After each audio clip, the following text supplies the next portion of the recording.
Ay, ako pala si Orlando, galing ng bansang Thailand at ngayon dito na sa Albania, mag-isang buwan na.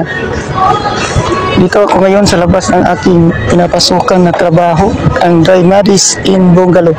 Malawak po ang area ng amo ko. Ito yung resort.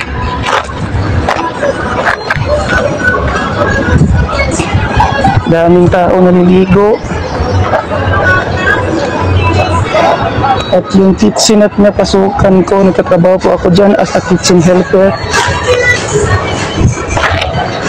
Nagpapasalamat po ako kay Ma'am Angela dahil sa mabilis na pagproseso ng aking mga dokumento. Kaya sa mga kababayan kong OFW na gusto magpunta ng bansang Europe, dito na kayo sa Dream Destination Consultancy. Kontakin nyo lang po si Ma'am Angela Escarpi, makikita nyo sa kanyang FB page. Nasa bansang Dubai po yan. Thank you.